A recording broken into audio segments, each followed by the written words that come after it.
Grupos de cuarto y quinto paso. Mitos, verdades y su historia. Escrito por Gabriel Ro. Capítulo 1. Origen incierto, mas no desconocido. Hola, compañeros, mi nombre es Gabriel Ro y soy neurótico. Mucho se ha hablado ya de los orígenes del movimiento de grupos de cuarto y quinto paso, conocidos también como de amor y servicio y otros nombres, cayendo a veces en controversias innecesarias, cuando no injustas, debido en parte a que la información se filtra por medios inadecuados y no siempre de manera clara. Por ello, surge la idea de dejar un testimonio escrito, para evitar que, tanto los inicios como la historia del movimiento, sigan deformándose al sujetarse solo a la tradición oral. No hay que dejar de observar que el culto a la personalidad, así como el fanatismo en distintos niveles, permean el día de hoy no solo este movimiento, sino a un gran número de grupos de autoayuda y ayuda mutua, derivados o no del programa de Alcohólicos Anónimos. Por otro lado, cada vez es más común ver en internet los compartimientos de compañeros que suben a la tribuna en juntas cerradas, y son grabados, transmitidos y exhibidos por ellos mismos o incluso por otros, violando el principio sagrado del anonimato, base espiritual de las tradiciones de AA, y aunque sabemos que seguir o no dicho principio es un asunto de elección y conciencia personal, es conocido también que una abrumadora mayoría de compañeros estamos en desacuerdo con quienes lo hacen. Aun si es voluntariamente, ya que, además, exponerse así pone en peligro la sobriedad de quienes deciden darse a conocer públicamente, despertando su impulso de reconocimiento, poder, prestigio y riqueza que tanto daño nos ha hecho a los alcohólicos y a los no alcohólicos, neuróticos, drogadictos, etc. Estamos también los que no gustamos de ser videograbados y publicados, ya que igualmente se ha vuelto común que alguien nos grabe, sin permiso ni pudor alguno, y suba luego contenidos a TikTok, YouTube, Facebook, Instagram y otras plataformas similares. Dichos contenidos, a la larga, terminan convirtiéndose en memes, burlas y material de desprestigio no solo contra nuestros grupos, sino contra cualquier otra denominación de autoayuda o ayuda mutua.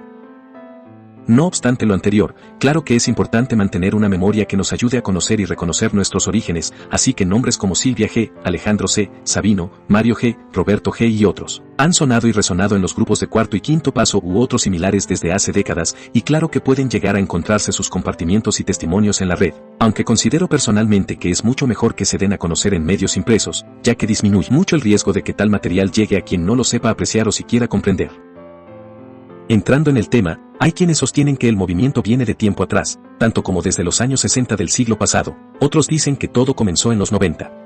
Algunos mencionan a otras personas como iniciadores o precursores, pero, indiscutiblemente, casi todos hablan de un tal Nacho Q. En este libro no usaremos ni su nombre ni su apellido completos, en respeto al compañero y a los principios de anonimato de AA. Así las cosas, yo, Gabriel Ro, igualmente usando un seudónimo por el respeto a las bases espirituales, servidor y amigo, me di a la tarea de buscar y encontrar a tal compañero una vez que conocí lo que eran las experiencias espirituales de cuarto y quinto paso, búsqueda que inicié a principios del milenio. Pasaba entonces muy malos tiempos y me empleé con un amigo que resultó ser también un 45, como nos llaman a veces, Gerardo E., quien tiene una mente brillante y es curioso igual que yo, pero además contaba, a la fecha y desde siempre, con una economía estable, lo que le permitía distraer tiempo y dinero en asuntos de los que yo no podría haberme hecho cargo solo. Así que, con una idea fija y en su auto, viajamos hasta el lugar en donde acordamos conocernos con Nacho, pues por fin habíamos logrado contactarlo luego de conocer a su esposa Silvia G. en una entrevista en la que coincidimos, invitados por los Robertos de Radio Humanismo, estación de radio por internet, hoy fuera de línea, aunque siguen activos en Facebook, especializada en estos grupos. De viva voz y rodeados de una cálida atmósfera de hermandad, disfrutamos de escucharlo contar los orígenes del movimiento con lujo de detalle, tanto que no cabría tal historia en este libro. Su timbre, su gesto amable y amigable, su sonrisa franca y constante y el tono alegre y jovial que usaba en todo momento, excepto cuando había que ser serio, nos tuvieron hipnotizados por horas. No solo hablamos de ese tema, sino que tuvo la entera disposición de aclararnos muchas dudas, y tanto Gerardo como yo no escatimamos en preguntas, sobre todo un servidor. Dijo que desde muchos años atrás ya había guías y métodos fuera de la literatura para ayudar a los compañeros a realizar su cuarto paso, como uno que constaba de más de 180 preguntas y que tomaba cerca de 3 meses completar, si acaso se lograba. También nos confirmó que la idea de hacer el inventario moral, que sugiere la literatura de los grupos de AA, en un retiro de 3 días comenzó a concretarse en Milpa Alta, en el otrora Distrito Federal, hoy Ciudad de México. Dijo que un compañero llamado Sabino diseñó las preguntas del inventario basándose en 4 que hacía el compañero Salvador D., y que él, Nacho, añadió las partes espirituales, mismas que aprendió al estar en retiros con el padre Álvaro, un sacerdote jesuita, y de sus días acudiendo a congregaciones cristianas, de donde tomó, entre otras cosas, el conocimiento de las oraciones de sanidad. Así que a inicios de 1991 se llevaron a cabo 3 experiencias con ese inventario de 4 preguntas en el Grupo San Gregorio, y luego es que se realiza la primera con las 6 en Plaza Pericón en Cuernavaca, el 15 de junio del mismo año, ya estando Nacho y Sabino trabajando juntos. Inicialmente solo se trataba el aspecto sexual, el material, el emocional y de compañía, y los resentimientos, dividiendo después en 2 la primera pregunta y añadiendo la sexta para explorar los 3 instintos más a fondo y cualquier otro detalle que el escribiente hubiera olvidado escribir. Más tarde se añadieron el uso de las alabanzas y algunas oraciones sugeridas por el compañero Ricardo el estilista, pocas veces mencionado. Una vez realizados los primeros inventarios a este modo, empezaron a invitar a otros compañeros al retiro para hacer su minucioso inventario moral como lo sugiere la literatura oficial de AA, pero con este nuevo modelo, en 3 días y 2 noches, en algún lugar alejado de la gente y en donde se sintieran a gusto para hacer tanto el cuarto paso, su escritura, como la entrega del quinto, a admitir ante Dios y ante otro ser humano la naturaleza exacta de sus defectos. Para esto, Nacho había sido acrisolado por la vida y acudido a varios grupos de alcohólicos anónimos por casi una década, había hablado con clérigos, teólogos, psiquiatras, médicos y psicólogos, conversado con padrinos, pastores, sacerdotes y muchos compañeros de agrupación, empapándose de la literatura de AA y de textos tanto científicos como sagrados, lo que confirma que esto no fue una simple ocurrencia o una inspiración, sino trabajo más trabajo.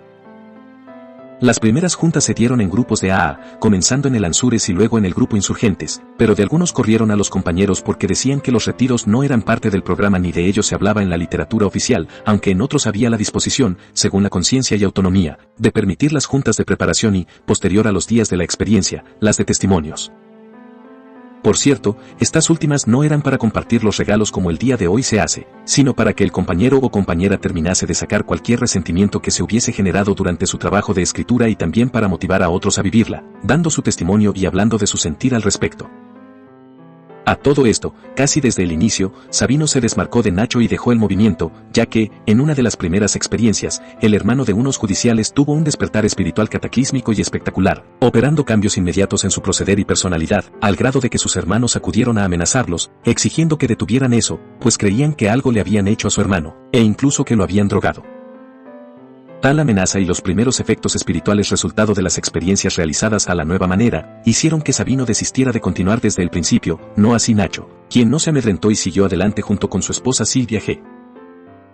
Por cuestiones laborales, tuvieron que marchar hacia la ciudad de Hermosillo, sin detenerse en el afán de llevar el mensaje y el nuevo modo de trabajo tan lejos como Dios se los permitiese, encargándose por cuenta propia de diseñar el modo de trabajo para las escrituras de 8º y 9º paso, así como los mantenimientos de 10º. Antes de partir, Nacho encargó al compañero Mario G. quedar al frente en la Ciudad de México en tanto volvía, dejándole una receta de cocina, es decir, un apresurado y breve manual de cómo dar las juntas de preparación y cómo llevar a cabo las experiencias. Claro que se lo dejó a él confiando en su experiencia y conocimiento del programa. En el momento que llegó Nacho a Hermosillo buscó un grupo, pues un día antes había fallecido su padre y necesitaba desahogo. Esto fue en octubre de 1992, para diciembre ya estaba haciendo una primera experiencia en ese estado. Por su parte, Mario sostuvo comunicación telefónica con él para poder recibir su guía y dirección, pero excepto eso, Nacho no se enteraba mucho de lo que ocurría en la capital del país con el naciente movimiento. En el grupo Billy Bob, de Sonora, les dejaban trabajar, pero los corrieron luego de unos meses, así que abrieron el primer grupo de 4º y 5º paso específico en Hermosillo en marzo de 1993 e inició un crecimiento acelerado, llegando a tener 16 grupos antes de un año. La envidia de los compañeros de los grupos tradicionales causó problemas, entre ellos los Gili, dueños de El Imparcial, el periódico más importante de la región, y pertenecientes a la Central Mexicana de Alcohólicos Anónimos, pero pudieron resolverse. Sin embargo, algunos fueron muy fuertes, ya que entraron en escena personajes del narco fronterizo del norte de México. Además, los medios de comunicación mentían y tergiversaban. Por suerte el secretario de Salud había mandado poco antes a 2 psicólogas a testificar una experiencia en un lugar de Playa de Quino, decomisado al narco, y ayudó a dar fe de que el movimiento estaba bien cimentado y aplicado. Por cierto que las observadoras, al poco de iniciado el trabajo, pidieron que las dejaran escribir también. En esos tiempos llegaron unos jovencitos de 11 y 12 años a hacer su escritura, dejando testimonio de a qué tan corta edad ya se les admitía en esas experiencias.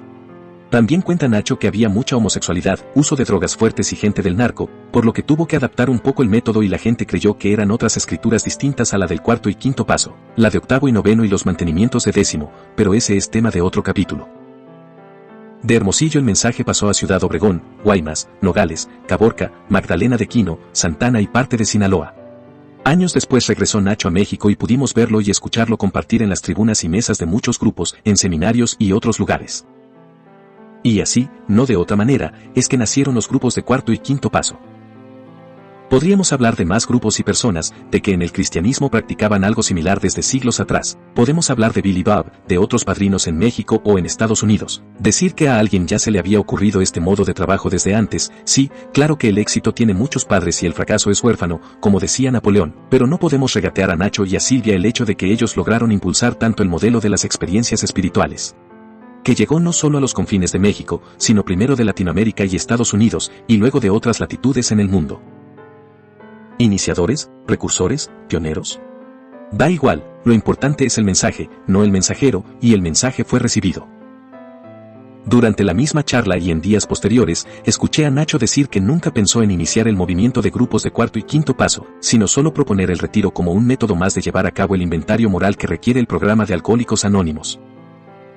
No le quité ni le puse ni una sola letra a la literatura oficial, Gabriel, me dijo, solamente propuse hacerlo de un modo que consideré más eficiente, más eficaz y efectivo para el alcohólico y el no alcohólico que aún sufre y que no encuentra el modo de realizar ese trabajo tan importante y trascendental de su recuperación. Comentó que el éxito de este método es, principalmente, que es una experiencia personal pero realizada en colectivo, lo que permite a Dios manifestarse con mayor fuerza y grandeza, porque donde están 2 o 3 reunidos para agradar a Dios, allí está Él en medio de ellos. Por cierto, cuenta el compañero Jorge V., cofundador de Grupo Centro junto con Silvia G. y otros, que en una charla con Juanito de A. y Jorge S. preguntándose qué nombre y denominación le darían al grupo, aún no lo habrían como tal y las juntas se daban en casa de Jorge, siendo que ya no podrían considerarlo como agrupación de alcohólicos anónimos. Encontraron en el libro A llega a su mayoría de edad la frase amor y servicio, y así nació el otro nombre que usan actualmente muchos grupos. Finalizaré este primer capítulo enfatizando esa idea. Existen los grupos de cuarto y quinto paso, pero lo que realmente propuso Nacho Q fue añadir la experiencia espiritual a los grupos tradicionales de AA, o lo que sería conocido como grupos de alcohólicos anónimos con experiencia espiritual. ¿Significa lo anterior que no debieron hacer como tal los grupos de cuarto y quinto paso? La respuesta es un contundente no, no significa eso. Al respecto, Nacho también me aclaró la duda. Dios obra de 1000 formas y tiene 1000 caminos, Gabriel, y si Dios ha permitido el crecimiento de este movimiento, del modo y manera que es y tal como va, una razón debe haber. Por mi parte, te invito a vivirla en el grupo que tenemos Silvia y yo, ayudantes de la vida, haz tu inventario de octavo y noveno, observa cómo llevamos a cabo las escrituras del cuarto y quinto paso y conoce el modo de trabajo tal como lo diseñamos Sabino y yo, como lo he aplicado por años junto con Silvia, y ya podrás hacerte un juicio y criterio. Y claro que le hice caso, a pesar de haber vivido ya una primera, un recalentado de primera, o recalca, una segunda y haber sido invitado, aunque no las hice, a escribir mi tercera, cuarta y hasta las famosas escrituras de la montaña, de resentimientos y otras más que se fueron añadiendo a los grupos. A pesar de ello, acepté acudir, pues nunca había sentido ese despertar del que todos hablaban, y sospechaba que el trabajo que había realizado, a pesar de mi esfuerzo y voluntad de hacerlo con honestidad, había quedado incompleto, si acaso no resultado negativo, al haber sido mal guiado por gente de grupos desvirtuados y hasta mal intencionados. Pero eso es material que se verá a continuación. Aún así, te anticipo que encontrarás muchos más detalles interesantes del nacimiento y las bases del movimiento en el penúltimo capítulo, 15, Historia y Crecimiento, la cronología ampliada, y en la biografía de Nacho Q. Adjunta al final de este libro.